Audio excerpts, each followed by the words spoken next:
Throughout the years, the Assassin's Creed franchise has easily been one of my favorite of all of gaming. Within its highest of highs and even its lowest of lows, I've stuck through each game through and through. Assassin's Creed has consistently provided some of the best gaming experiences of my entire life. It's also produced some of the most head-scratching moments in video games for me as well. Over the years, the franchise has completely changed its overall identity so many times that there's probably a reasonable argument that it never had an identity in the first place. The entire franchise is usually compared to the Ezio trilogy, which to most older fans, 2 and Brotherhood is like the peak of Assassin's Creed. So let me quickly lay my biases on the table.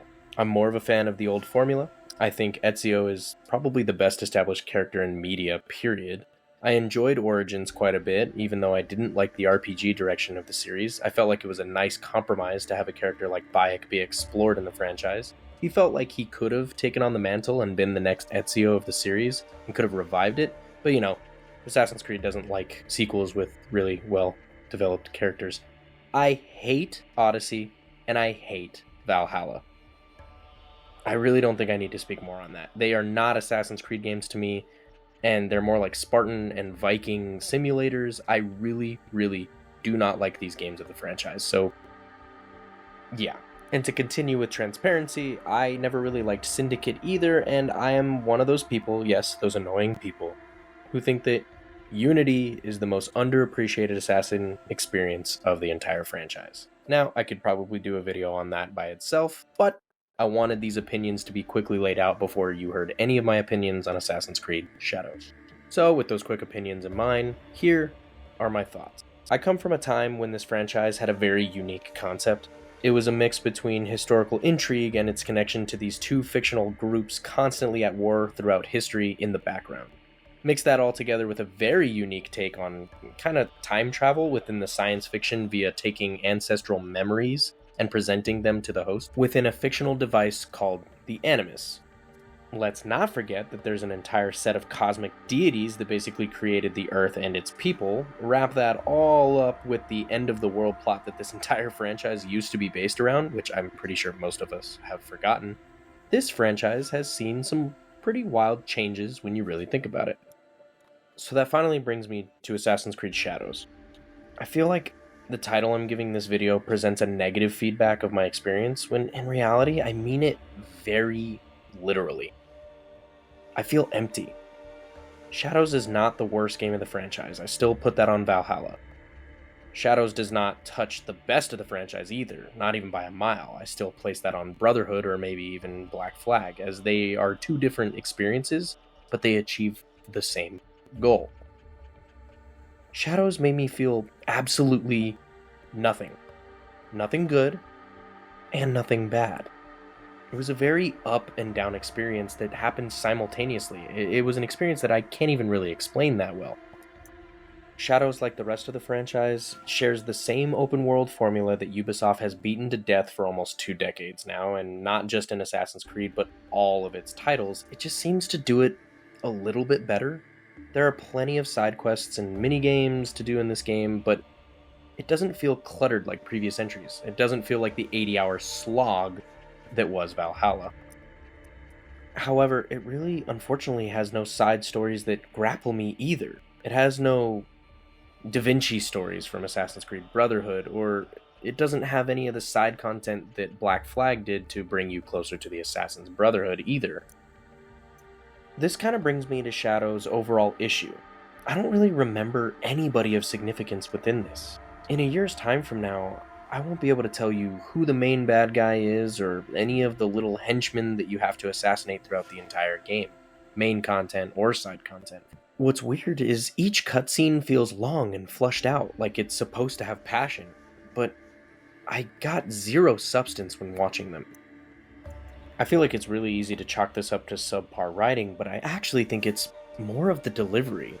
Assassin's Creed Shadows has some of the worst voice acting of any video game I've ever experienced. Look, I'm not an actor, but the characters in this game deliver dialogue in such a monotone cadence that it just doesn't get any point across, let alone the emotional story it's actually trying to tell. On top of poor dialogue delivery, this game had me wondering what the hell is the issue with having assassins back in the franchise. For a franchise called Assassin's Creed, we seem to have a serious issue with talking about assassins or the creed of the assassins for almost 4 mainline games now. Look, I love Mirage, and I mean love, but I love it for all of the wrong reasons. I only love Mirage because it feels like an Assassin's Creed game. That's literally it. I literally liked it for nostalgia alone. If the RPGs did not exist, I would probably consider Mirage as one of the worst games of the franchise. But because Assassin's Creed has abandoned its core elements for the last 8 years, I see hoods and a finger chopping ceremony, and you got me sold. Assassin's Creed Shadows takes place in 16th century Japan, a time where the Brotherhood of Assassins and the Templars exist, as they did during the first entries of this franchise, and yet we only have a decent AC lore for a very, very small portion of this 40 to 60 hour experience. Shadows missed a very easy opportunity to adhere to new and old school fans of the Assassin's Creed franchise by just simply making a bulk of the game's story about the characters within the Brotherhood. We could have had a world where shinobis meet the Brotherhood of Assassins, and then they start adopting the tenets of the Creed. Templars could have been taking over the established government and having full control of a samurai army. That would have been badass.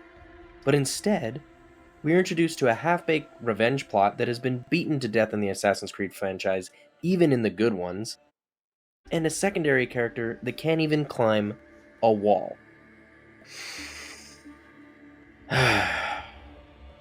Look, I'm sorry. I know that seems like a lot of negative, but to be clear, a majority of my issues are with the direction of the franchise, not necessarily this game itself.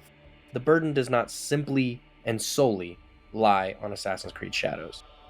Shadows actually does quite a bit of good, despite all the bitching and complaining that I just did. The Easy W is something that Ubisoft does extraordinarily well with pretty much every game they make, not just within the Assassin's Creed franchise. They make gorgeous, well fleshed out, detailed worlds. Bad dialogue be damned when the beautiful countryside of Japan is in the background and a bunch of leaves are flying around like it's Ghost of Yote.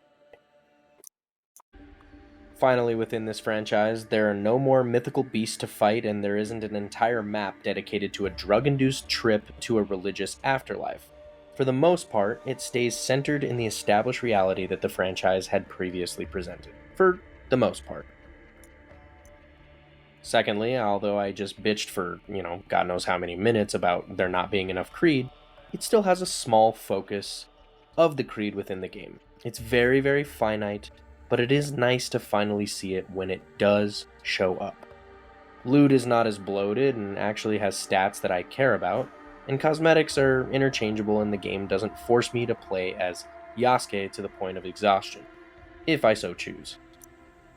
Despite the very off-putting voice acting that I've already mentioned, I would still pick Nyawe over Eivor as a character, and I appreciate that the game respects my time significantly more than Valhalla ever did.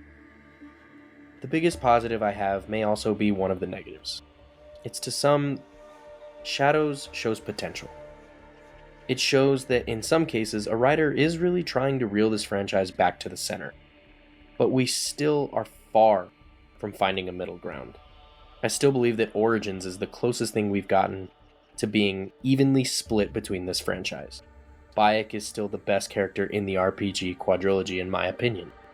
Lastly, I do appreciate one thing as a gamer overall. This game released with little to no technical issues, and I very much appreciate that in this day and age of gaming. For me, Shadows feels empty, just as this title suggests. Not bad, but not good. Not great, but not horrible. It lands so much in the center that I don't really have an emotion for it at all. It kept me engaged from start to finish, but it somehow felt like busy work. If you're a longtime fan of the franchise, this will simply keep you occupied in the world of Assassin's Creed, and you'll likely forget about it when you're finished. This is one of the franchises that got me into gaming. Assassin's Creed, in its deep, very complicated, and sometimes poorly written lore, has always kept me engaged since I was a very young child. I have high hopes for this franchise. I always will, and I always do. But there's still such a long way to go to please both sides of this franchise, and I don't think we'll ever finally come back to the middle. But what the hell do I know? Stay caffeinated and try Assassin's Creed Shadows. It's,